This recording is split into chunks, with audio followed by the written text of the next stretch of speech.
An organization has decided to analyze social media, Facebook, Twitter, social media postings concerning the industry in which it operates. The resulting data include text, numbers, images, and videos.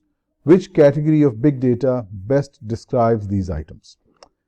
Okay, let us discuss these options one by one. First is volume. Volume basically means the size, terabytes, gigabytes, amount of data that is under consideration. Since we have no information whatsoever regarding the size, so we can't call it volume. Velocity means the speed at which the analysis needs to occur. This is not what we are looking for. Veracity means the trustworthiness of the data, how reliable these social media postings are. This is again not an issue under consideration.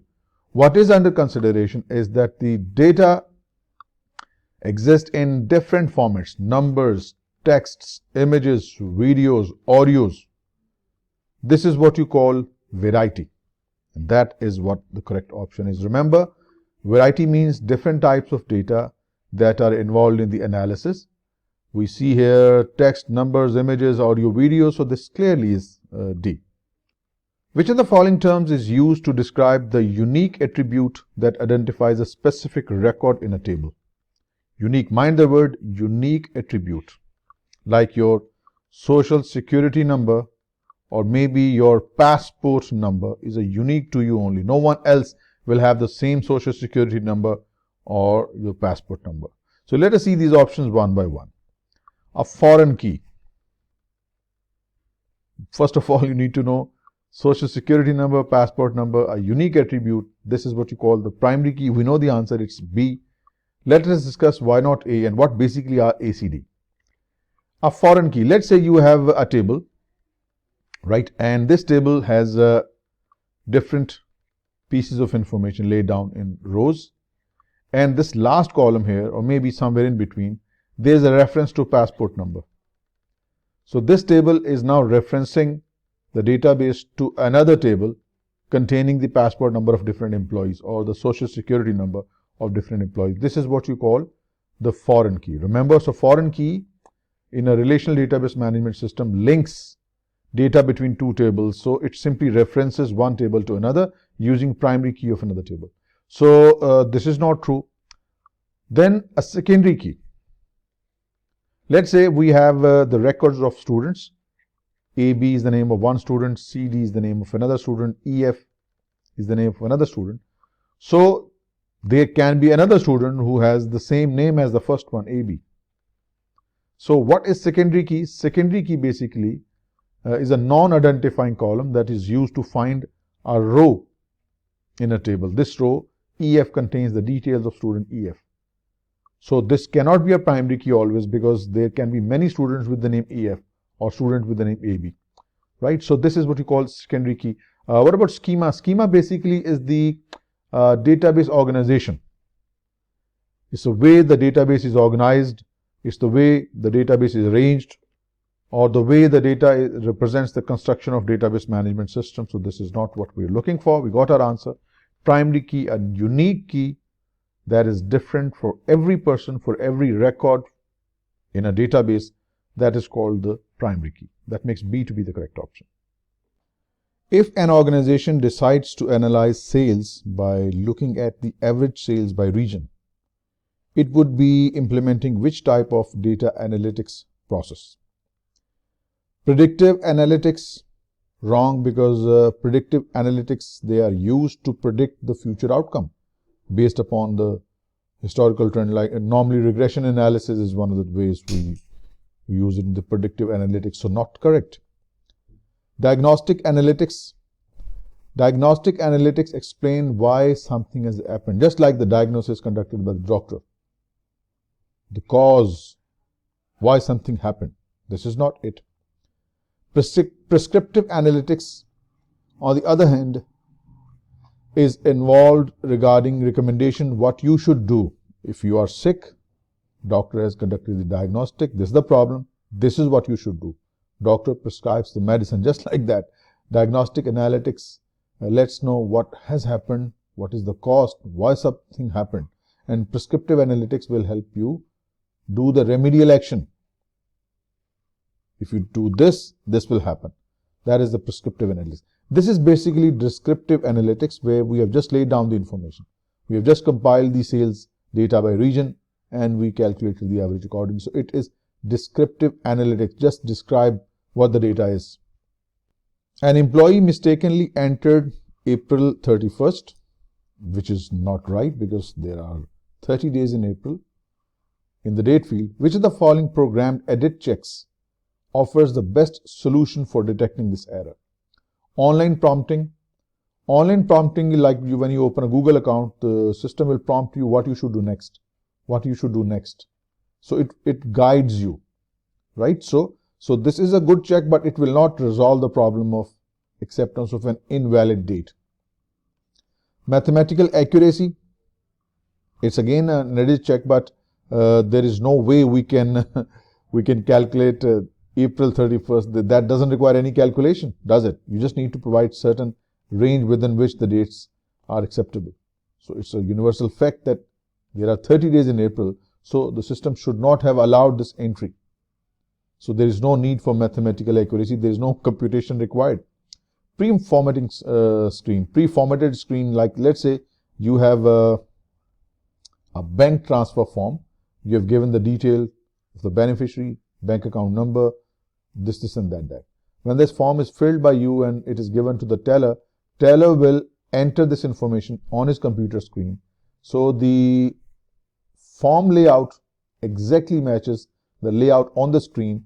The screen is pre-formatted so that the information can be easily written in the same order so that there are less chances of making a mistake. So this is again not something that would resolve the problem of April 31st. It is reasonableness test or reasonableness check. Like employees cannot work 150 hours in 1 week.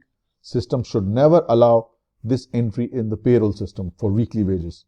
Similarly, system should not have allowed the entry of 31st April because this is not reasonable. This 31st April doesn't exist. So the correct remedy of the solution of the problem is reasonableness test.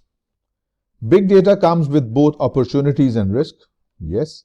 If an organization determines that its data set has biases or is irrelevant or has irrelevant components, then which of the following big data dimensions is compromised? Volume involves the size of the data. That is not the issue right here. Velocity relates to the speed with which the data needs to be processed. Variety involves different types or sources of data like audio, video, text, so on and so forth. So what we are concerned with is veracity, that is the trustworthiness of the data. Veracity involves your data needs to be trustworthy because our analytics will base on it. So if data has biases or constrains irrelevant data, then it is not fully trustworthy. So issue is veracity. In an ETL process, ETL stands for extract, transfer and load. Now let's see, we have an Oracle-based system that has details for our different parts we use in manufacturing or our different suppliers. So if we extract the data from the Oracle system, load it on an Excel sheet for analytics. So this is basically extraction, transfer and load on Excel sheets, ETL.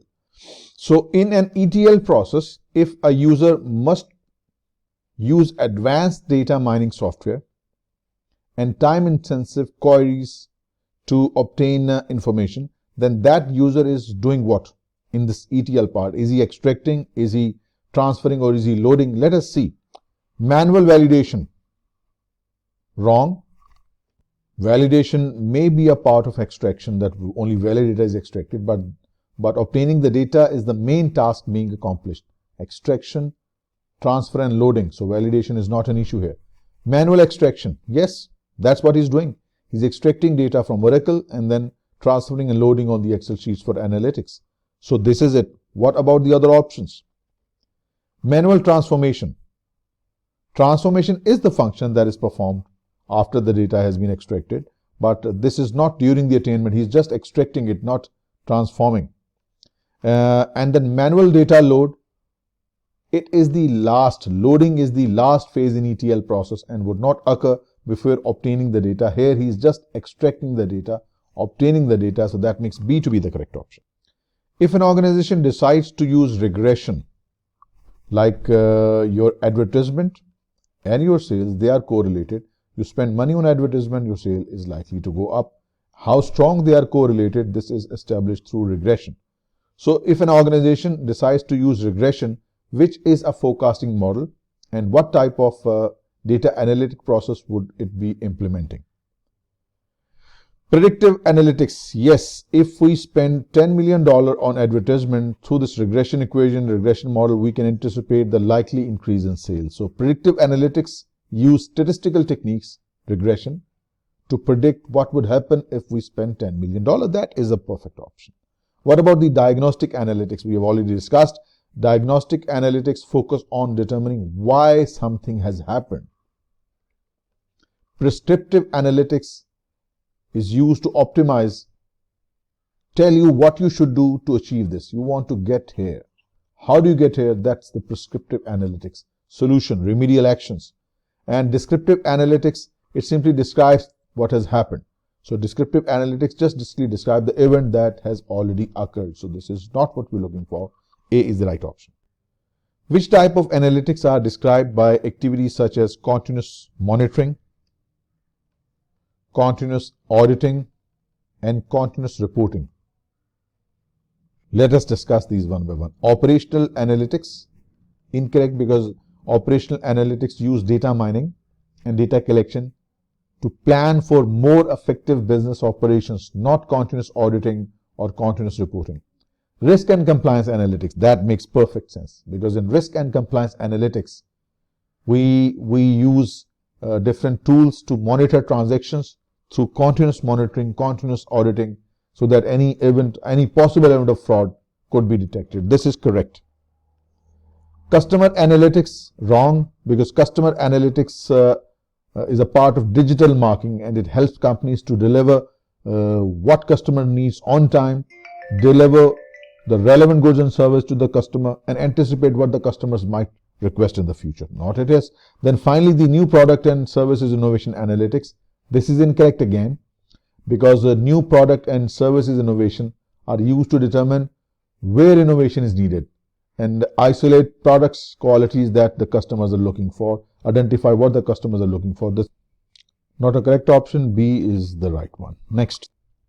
A credit card company that processes millions of transactions each year has experienced an increase in fraudulent transactions. The company maintains a data warehouse with data about customers and transactions from the past 5 years. How could the company best use this data to potentially, mind the word, to potentially detect fraudulent charges within 24 hours of receipt of transaction data? So it says employ data mining. That is very true, because data mining will help the company to use the data from the data warehouse. It can use some diagnostic analytics to further drill down into underlying data and identify what specific transactions are indication of fraudulent activity. So this is really helpful. Employ data mining.